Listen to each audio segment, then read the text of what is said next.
चल आगे बढ़ते हुए बात ब्लैक बॉक्स की। अहमदाबाद में 12 जून को एयर इंडिया का विमान क्रैश हुआ और इसके बाद किसी भी उड़ान में आती रुकावट यात्रियों को डरा भी रही है, क्योंकि अभी ये साफ नहीं हो पाया कि आखिर अहमदाबाद से लंदन जाती एयर इंडिया की उड़ान संख्या AI 171 के साथ आखिरी वक्त में क्या हो गया था। ये सवाल अब भी जहाज के मलबे में दबा हुआ है कि आखिर उड़ान के आखिरी लम्हों में ऐसा क्या हुआ जिसकी वजह से फ्लाइट क्रैश हो गई।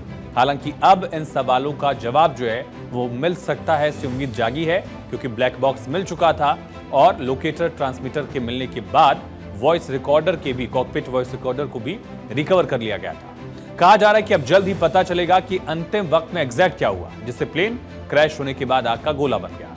दरअसल अहमदाबाद में 12 जून को क्रैश हुए एयर इंडिया के विमान का ब्लैक बॉक्स अब यूएस भेजा जाएगा, अमेरिका भेजा जाएगा। ब्लैक बॉक्स में मौजूद digital flight data recorder DFDR को वाशिंगटन में national safety transport board NTSB की लैब में एनालिसिस के लिए खोला जाएगा। भारतीय अधिकारियों की देखरेख में पूरी प्रोसेस जो है, पूरी प्रक्रिया जो है उसकी निगरानी होगी, ताकि जांच में पारदर्शिता बनी रहे और सभी अंतर्राष्ट्रीय प्रोटोकॉल का पालन भी हो। इस जांच प्रक्रिया में ब्रिटेन की air accidents investigation branch AAIB UK के अधिकारी भी मौजूद रहेंगे, क्योंकि हादसे में 53 ब्रिटिश नागरिकों की भी जान गई थी। जानकारी के मुताबिक ब्लैक बॉक्स को हुए नुकसान की वजह से अब चिप को सावधानी पूर्वक मेमोरी बोर्ड से अलग किया जाएगा, ताकि डेटा को और अधिक नुकसान न पहुंचे। साथ ही इलेक्ट्रॉनिक सर्किट की जांच होगी कि कहीं इलेक्ट्रॉनिक सर्किट जो है उसको नुकसान तो नहीं हुआ है। दरअसल जो जांच करेंगे वो कई तकनीकी बिंदुओं पर गहराई से जांच कर रहे हैं, जैसे कि क्या दुर्घटना के समय विमान के पंखों के फ्लैप पूरी तरह और सही समय पर खुल पाए थे, फैल पाए थे, क्या लैंडिंग गियर समय से पहले खुल गया था, क्या इलेक्ट्रॉनिक सिस्टम में कोई खराबी आ गई थी, क्या इंजन बंद होने के पीछे ईंधन में मिलावट की आशंका भी है। दरअसल बोइंग 787 विमान को कई रिडंडेंसी सिस्टम यानी दोहरे सुरक्षा सिस्टम से लैस किया गया है, ताकि किसी एक सिस्टम के फेल होने पर दूसरा सिस्टम काम करता रहे। इस विमान को एक इंजन के सहारे भी 345 मिनट तक उड़ान भरने की क्षमता है इसमें। इन सभी पहलुओं को ध्यान में रखकर जांच धीरे धीरे आगे बढ़ रही है।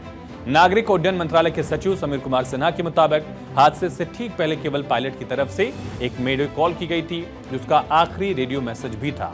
इसके बाद वो एयर ट्रैफिक कंट्रोल के किसी भी संपर्क में नहीं आया। बताया जा रहा है कि यह फैसला इसलिए लिया गया क्योंकि रिकॉर्डर को गंभीर बाहरी नुकसान पहुंचा है, जिससे भारत में उसका डेटा निकालना लगभग असंभव था। भले ही भारत की aircraft accident investigation bureau AAIB ने दिल्ली मुख्यालय में एक विशेष प्रयोगशाला स्थापित की है, एक लैबोरेटरी बनाई है, लेकिन इतनी अधिक क्षति वाले ब्लैक बॉक्स से डेटा रिकवर करने की तकनीक फिलहाल भारत के पास नहीं है। इस वजह से ब्लैक बॉक्स US भेजा गया। ब्लैक बॉक्स की जांच के बाद ही सामने आएगा कि हादसा कैसे हुआ, क्यों हुआ। लेकिन यह जानना जरूरी है, ऑरेंज कलर का दिखने वाला ये डिवाइस, इसे ब्लैक बॉक्स क्यों कहा जाता है? आखिर इस डिवाइस के अंदर क्या होता है? ब्लैक बॉक्स किसी भी विमान का एक अहम हिस्सा है, जो हादसे के बाद सबसे बड़ा गवाह माना जाता है, जिसमें फ्लाइट का पूरा डेटा रिकॉर्ड किया जाता है। क्रैश के बाद इसकी तलाश सबसे पहले होती है। हवाई जहाजों में इस्तेमाल होने वाले ब्लैक बॉक्स को वास्तव में चमकीली नारंगी ऑरेंज रंग में रंगा जाता है, लेकिन इसका नाम ब्लैक बॉक्स तकनीकी कारणों से पड़ा है। ऐसा कहा जाता है कि ब्लैक बॉक्स कंप्यूटिंग के क्षेत्र से लिया गया एक शब्द है। आपको बताते हैं कि क्या होता है। दरअसल ब्लैक बॉक्स एक ऐसा डिवाइस है जो किसी भी विमान की उड़ान के दौरान होने वाली गतिविधियों को रिकॉर्ड करता है। डिवाइस के दो हिस्से होते हैं, जिसमें पहला कॉकपिट वॉइस रिकॉर्डर KVR और दूसरा होता है फ्लाइट डेटा रिकॉर्डर FDR। दोनों मिलकर ब्लैक बॉक्स कहलाते हैं। इनमें कई तरह के सिग्नल, बातचीत और तकनीकी डेटा रिकॉर्ड होता है। ब्लैक बॉक्स 90 दिन तक समुद्र के नीचे भी सिग्नल भेजने में सक्षम है। औसतन 5 किलो वजन वाले ब्लैक बॉक्स को पानी के संपर्क में आते ही ये सक्रिय हो जाता है और सिग्नल भेजना भी शुरू कर देता है। ये डिवाइस स्टील और टाइटेनियम जैसे मजबूत धातुओं से बनी होती है। पायलट और हवाई यातायात नियंत्रण यानी ATC के बीच हुई बातचीत भी इसमें रिकॉर्ड होती है। कॉकपिट में मौजूद अन्य साउंड जो है, अलार्म हो या इंजन की आवाज रिकॉर्ड होती है। ये आमतौर पर आखिरी 2 घंटे की रिकॉर्डिंग रखता है।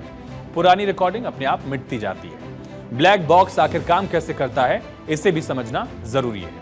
फ्लाइट का डेटा रिकॉर्डर विमान की गति, ऊंचाई, दिशा, ऐसे तकनीकी डेटा को रिकॉर्ड करता है।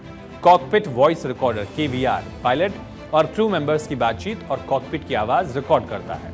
दुर्घटना की जांच करने वाले पायलट की आखिरी बातचीत सुन सकते हैं। कॉकपिट में पिछले 2 घंटे की बातचीत और विमान के पिछले 25 घंटे तक का डेटा इसमें होता है। ब्लैक बॉक्स दुर्घटनाओं के कारणों को स्पष्ट करने और उन्हें रोकने के तरीके खोजने में काफी मददगार होता है।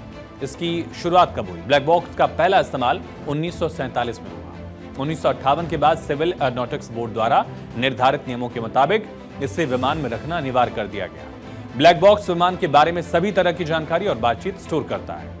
ब्लैक बॉक्स की जांच के बाद सामने आएगा कि हादसा कैसे हुआ, लेकिन ये जानना जरूरी है कि ऑरेंज कलर का दिखने वाला डिवाइस ब्लैक बॉक्स क्यों कहा जाता है। इस डिवाइस के अंदर क्या होता है? नारंगी रंग के इस बॉक्स का नाम ब्लैक बॉक्स क्यों पड़ा?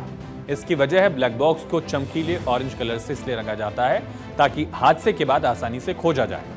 विमान हादसे के बाद मलबे में ब्लैक बॉक्स को ढूंढना मुश्किल होता है, लेकिन ऑरेंज कलर की वजह से पानी, जंगल और रेगिस्तान में भी ये आसानी से दिख जाता है।